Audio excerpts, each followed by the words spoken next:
demander à Dieu qu'il protège notre peuple et qu'il éclaire tous ses dirigeants. La masse qui nous attend demain, cette masse demande autre chose que le bien de vote aujourd'hui. C'est le pain, c'est le progrès. Il faut que nous puissions construire cette nation. Frantz Fanon ne disait-il pas que l'Afrique a la forme d'un revolver dont la gâchette est placée au Zaïre? Car la libération du Zaïre représente la possibilité pour tous les autres pays d'Afrique de pouvoir enfin se développer. Qu'en dépit de complots visant sa déstabilisation et sa balkanisation, la République démocratique du Congo demeure unie dans ses frontières de 1960.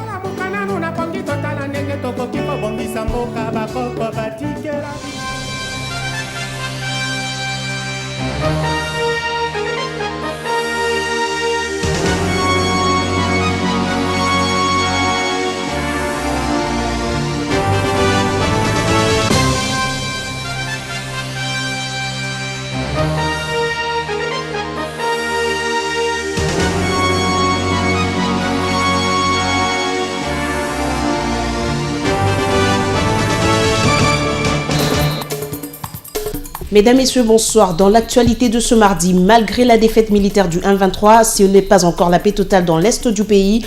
On en veut pour preuve 21 corps sans vie découverts au nord Kivu dans les villages de Musuku et Mulenda, collectivité de Rwenzori en territoire de Beni. La société civile se dit préoccupée par ce regain de violence. Pendant ce temps, le procès des militaires poursuivis pour viol à Minova se poursuit.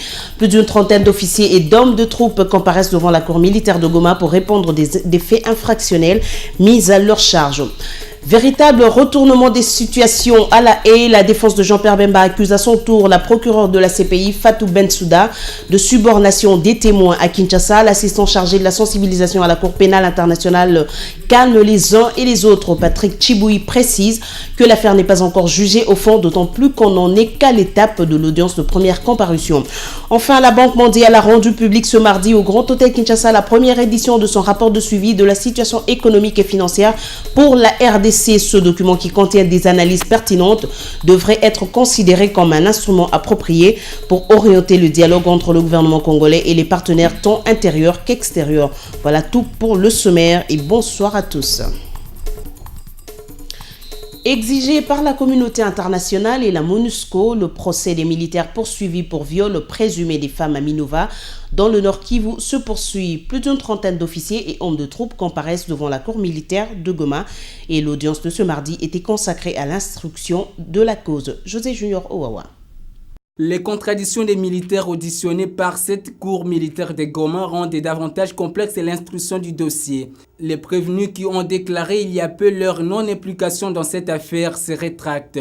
Mais la cour qui a décidé le 9 décembre de libérer certains prévenus par manque de preuves poursuit ses auditions avant d'entamer le procès proprement dit. Ces officiers militaires et soldats de rang sont poursuivis pour viol, pillage et crimes de guerre. Ils sont soupçonnés d'avoir commis ces forfaits lors de leur fuite de Goma en novembre 2012 lors de la prise de la ville par les M23.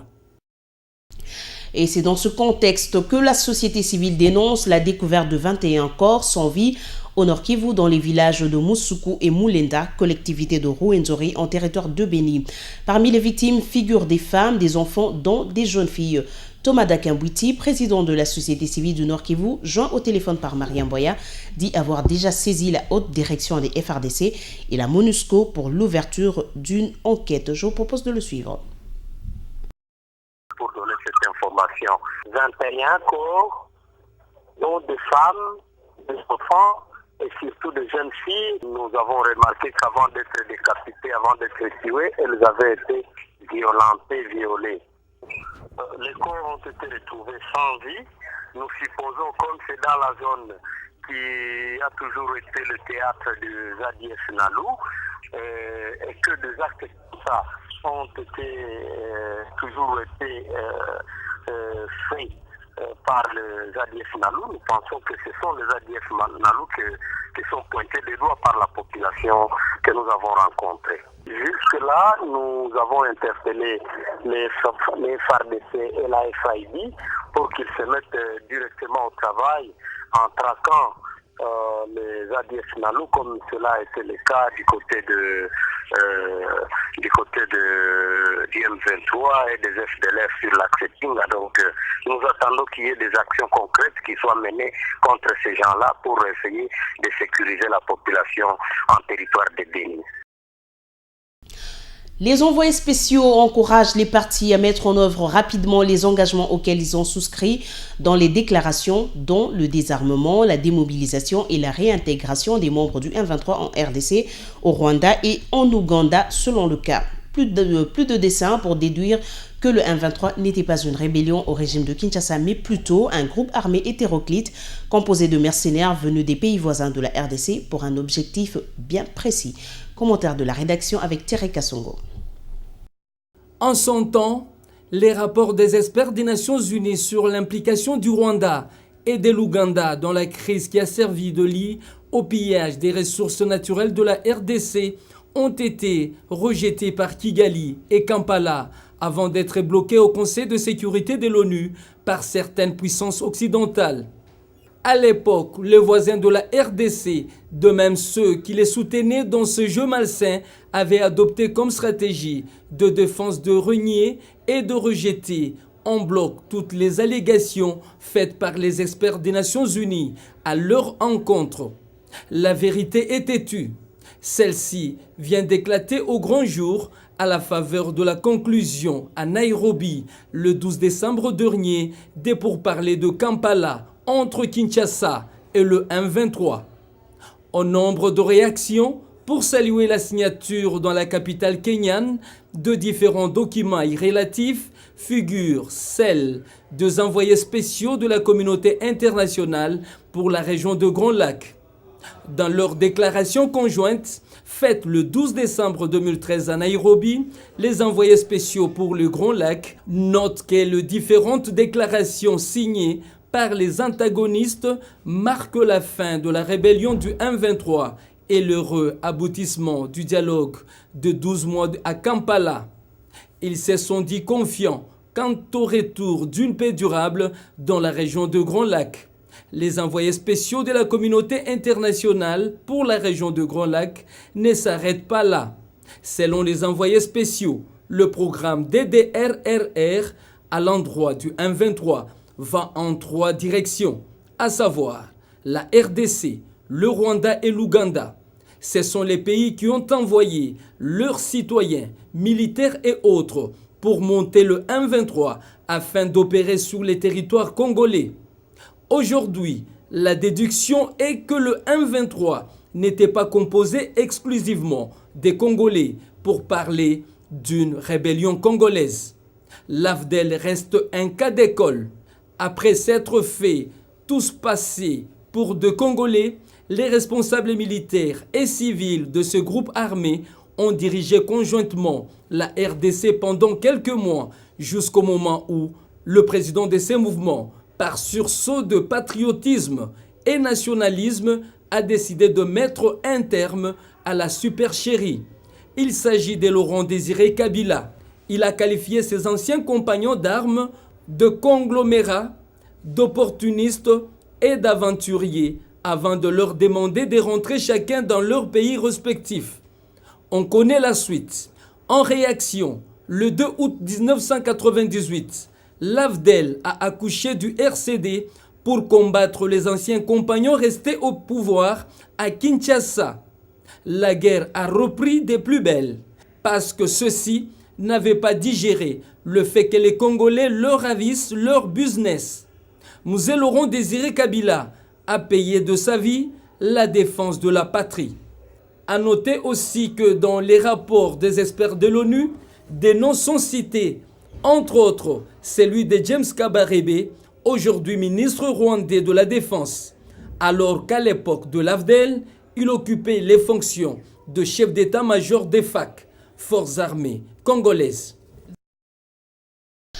Nous sommes à l'aube des festivités de fin d'année et la police nationale congolaise se prépare en conséquence pour garantir la sécurité des populations et leur permettre de bien passer ces moments.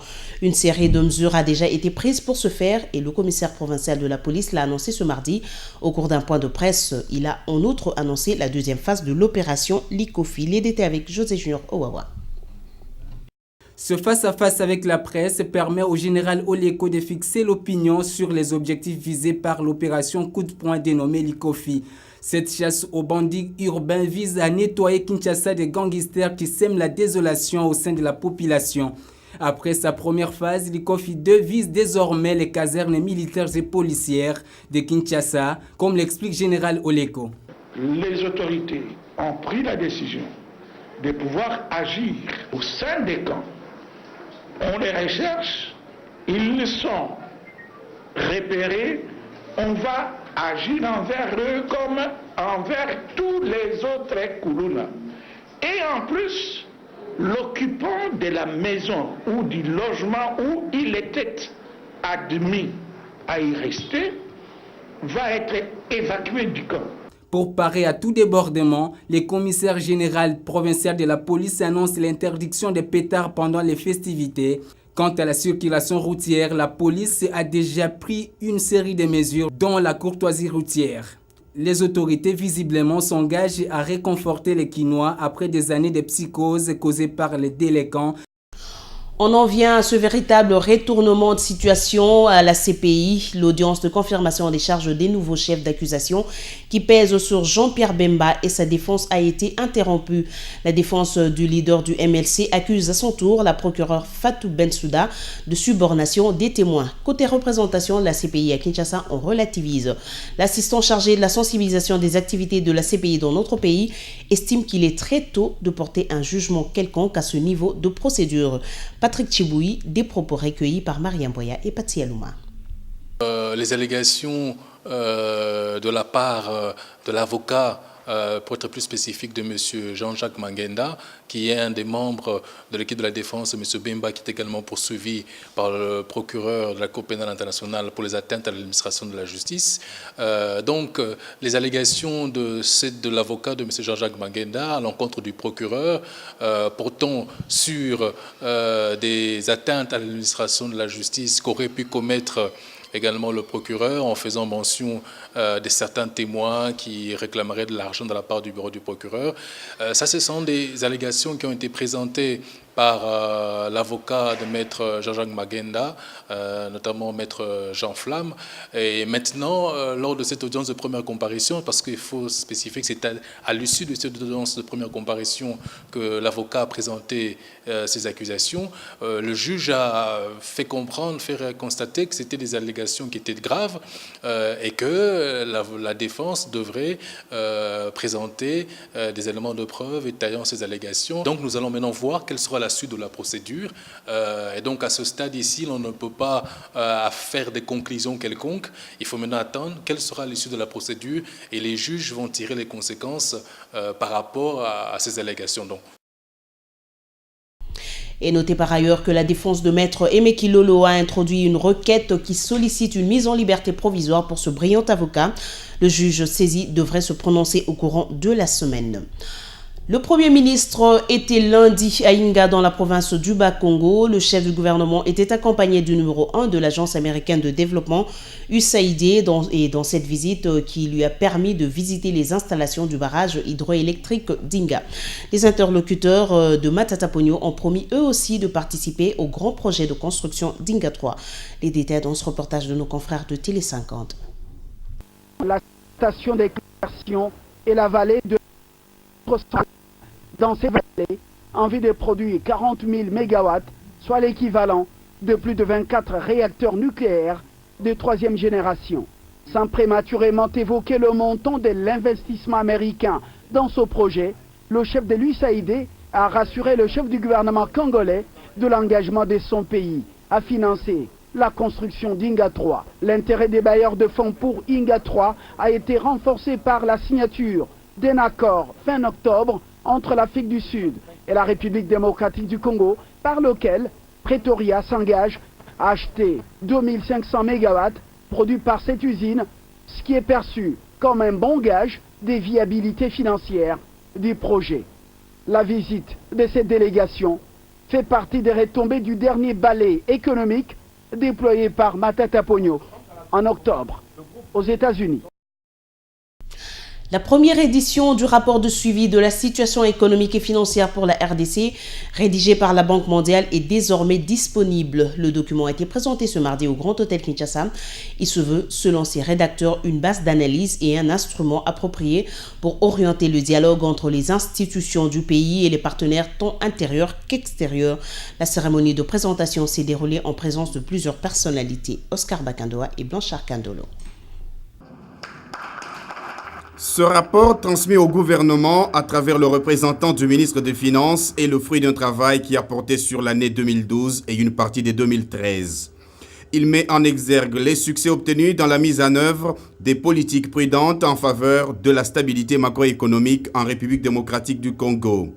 Pour Eustache Wayoro, directeur des opérations de la Banque mondiale en RDC, certaines priorités principales sont à relever pour maintenir le cap. Éliminer les obstacles qui entravent la croissance économique qui ont été identifiés dans les travaux antérieurs et consolider la stabilité macroéconomique en vue de maintenir des taux de croissance plus élevés et réduire sensiblement la pauvreté et renforcer la résistance de l'économie aux chocs tant endogènes qu'exogènes. Ce rapport accorde également une attention particulière au secteur de l'enseignement primaire qui contribue à l'accumulation des capitaux humains, indispensable pour promouvoir la croissance durable et le développement.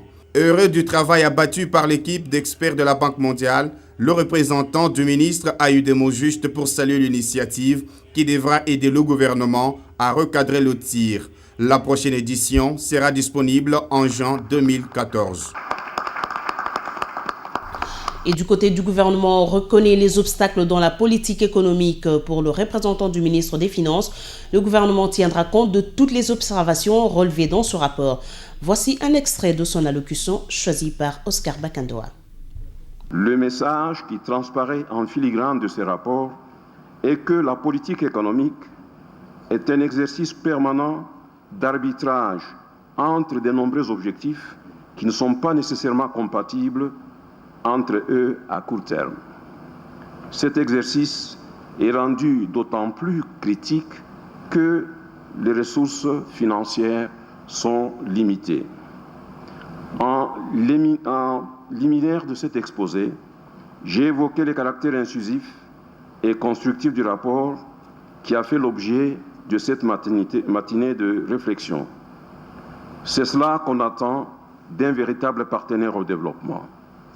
Permettez-moi de reconnaître, à juste titre, avec les auteurs de ces rapports, que des efforts plus soutenus devraient être entrepris pour mobiliser davantage de recettes internes et que cela soit à la hauteur du potentiel de notre économie, pour le renforcement du secteur financier et l'amélioration de la gouvernance et de la responsabilisation, notamment dans le secteur minier, de manière à ouvrir la voie vers une plus grande résilience de notre économie.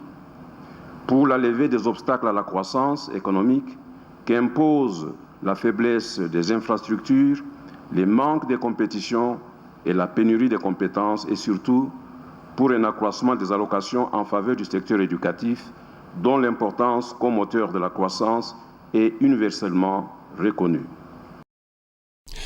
La pluie diluvienne qui s'est abattue sur la ville de Kinshasa dans la nuit de samedi à dimanche a laissé derrière elle d'énormes dégâts.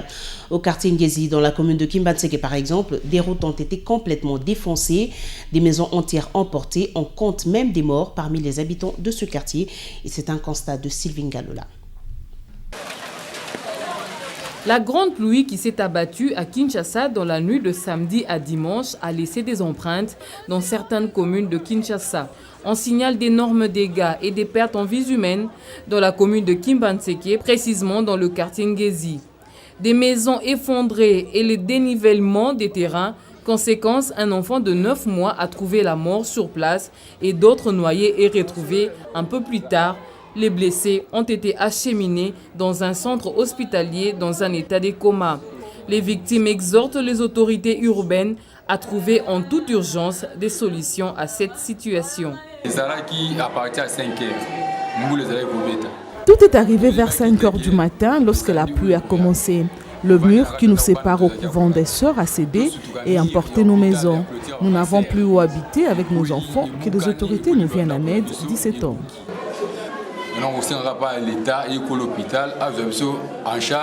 Du côté de la population, beaucoup déplorent la pluie et son cortège des malheurs. Ils insistent sur les soutiens du gouvernement et des autorités municipales de la commune de Kimbantseke pour des mesures palliatives avant que le pire n'arrive.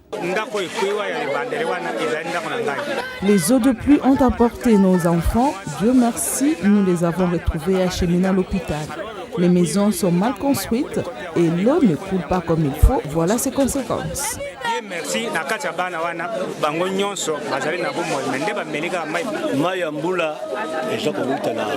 Toutes ces eaux viennent des avenues environnantes et les sœurs qui ont construit dans notre quartier doivent mettre de l'ordre pour éviter ce genre de dégâts. Ironie du sort, la grande route qui mène vers le quartier Mokali disparaît petit à petit. Des maisons et des avenues sur cette artère d'à côté sont très menacées. La boue et les eaux stagnantes empêchent le passage aux piétons. Ils recourent aux chariots pour circuler. Nous n'avons jamais vécu ce genre de choses ici à Mokali. Il n'y a pas de canalisation. Ces eaux ont créé des dégâts énormes, même des pertes en vies humaines. Vraiment, ça ne va pas à Mokali, déplore cette femme. La vie est devenue difficile depuis 2 jours.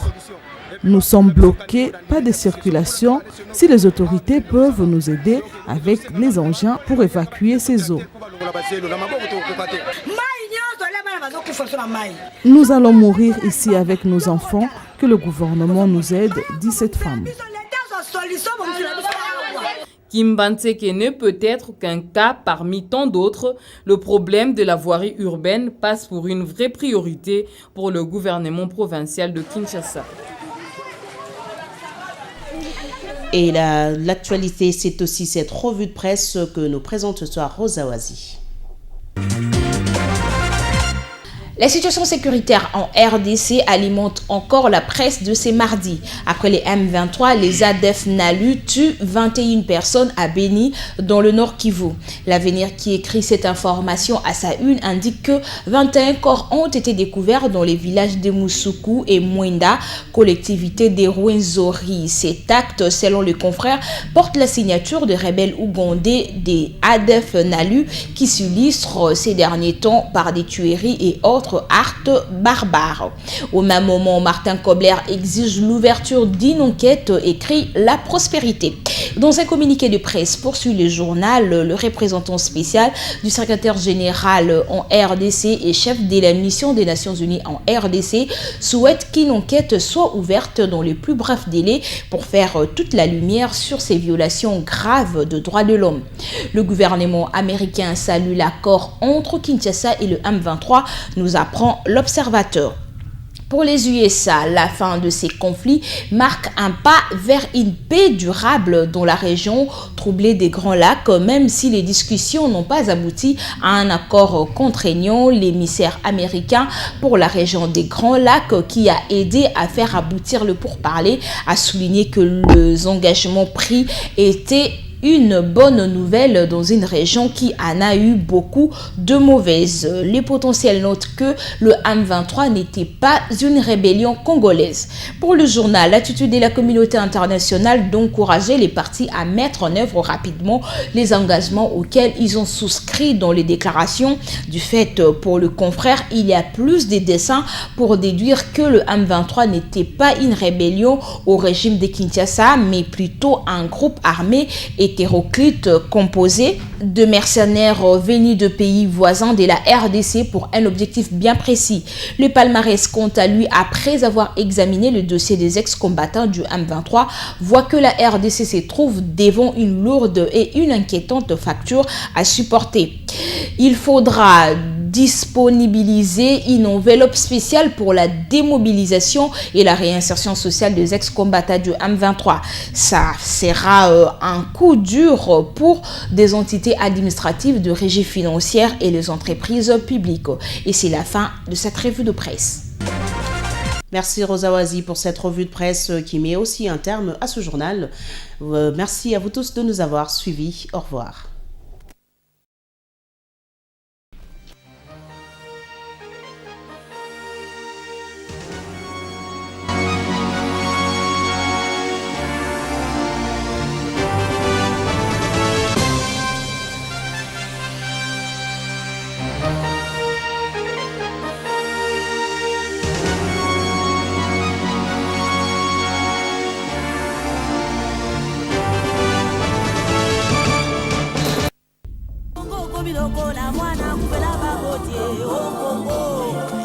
Les complots étaient déjà faits. Les plans étaient déjà établis. C'est d'imposer un gouvernement contre la volonté du peuple. La Belgique désire balkaniser ce pays. L'éclatement du Congo, c'est demain. Nous devons marcher à fond, même conclure des accords avec le diable pour refaire l'unité du Congo. Rien à faire. Et le Congo restera un et indivisible. Puis de complot visant sa déstabilisation et sa balkanisation. La République démocratique du Congo demeure unie dans ses frontières de 1960.